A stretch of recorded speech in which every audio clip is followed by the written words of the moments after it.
안녕하십니까. 13년차 형사전문 변호사 법무법인 소담 김기원 변호사입니다. 제가 수행했던 사례입니다. 이번에 소개해드릴 사건은 구속 영장 청구된 피의자를 변호해서 영장이 기각되도록 한 사례입니다. 범죄는 카메라 등 이용 촬영죄입니다. 성범죄고요. 피의자가 여자 화장실에 침입해서 거기서 이를 보고 있던 여자의 신체 부위를 촬영했다가 적발되어 구속영장이 청구된 사건입니다. 자, 아니었습니다. 4차례에 걸쳐서 여성의 보고 있던 그 모습의 그 특정 부위를 휴대폰으로 촬영한 겁니다. 말씀만 듣고 보면 굉장히 죄질이 안 좋아 보이죠. 제가 생각해도 죄질이 좋아 보이진 않습니다. 그래서 성폭력 범죄 처벌 등에 관한 특례법 체포돼서 바로 구속영장이 청구됐습니다. 성처벌 등에 관한 특례법에서 성적 목적으로 다중이용 장소에 침입했다는 것. 자, 이게 죄명이 하나가 있고요. 그 다음에 카메라 등 이용 촬영. 그 죄가 2개가 있습니다. 여성의 모습을 촬영하기 위해서 화장실에 들어가면 그 자체로 화장실과 같은 여러 사람이 이용하는 공간, 다중이용 장소라고 하는데 거기에 성적 목적으로 침입했다는 범죄가 성립이 됩니다. 촬영을 하지 않아도 성립되는 범죄입니다. 그래서 경찰은 피의자가 범죄를 매우 계획적으로 했다. 그리고 일정한 직업도 없고, 그리고 이미 음주운전으로 벌금형을 선고받은 상태였던 겁니다. 그런데 그 벌금을 내지 않아서 벌금 수배를 받고 있던 또 상황이기도 했습니다. 그러니까 이것만 놓고 보면은 구속이 안 될 수가 없는 상황으로처럼 보이죠. 게다가 이제 월세 혼자 생활하고 있어서 언제든지 이 사람은 그냥 나가고 종족을 감출 수 있는 거 아니냐. 이렇게 수사기관은 판단한 겁니다. 그래서 구속영장을 청구하게 된 겁니다. 근데 구속영장 청구하는 사유는 크게 3가지입니다. 피고인이 일정한 주거가 없을 때, 피고인이 증거를 인멸할 우려가 있을 때, 피고인이 도망가거나 도주할 우려가 있을 때입니다. 여기서 일정한 주거가 없다는 거는 가족이 없다는 경우도 포함이 되는 겁니다. 그리고 피고인이 증거를 인멸할 우려가 있다는 거는 도주 우려도 있지만 피해자를 협박한다거나 아니면 피해자를 회유해서 합의를 한다거나 그런 부분까지 포함이 되는 겁니다. 그래서 이 범죄가 어느 정도 소명이 됐다 싶고 여러 가지 이 3가지 요건 중에서 최소한 2가지 이상 해당이 된다면 영장 청구될 가능성이 좀 높습니다. 그래서 제가 이 피의자를 어떻게 변호를 했냐면 일단 도주 우려에 관해서 일정한 주거가 없다는 점에 관해서 조금 자세히 소명을 했습니다.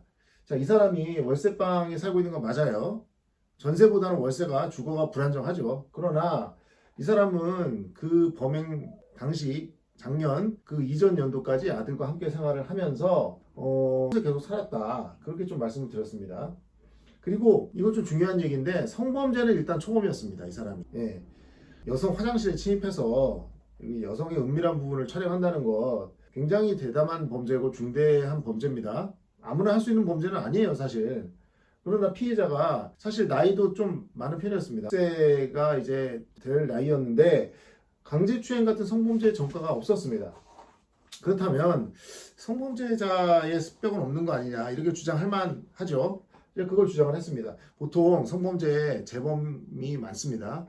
재범, 3범 많은 범죄고 특히 카메라 등 이용 촬영죄는 제가 추후에 말씀드릴 수도 있을 텐데 죄를 저질러서 적발이 돼서 수사를 받고 있는 와중에 또 찍어서 걸린 사례도 제가 담당한 사건이 있습니다.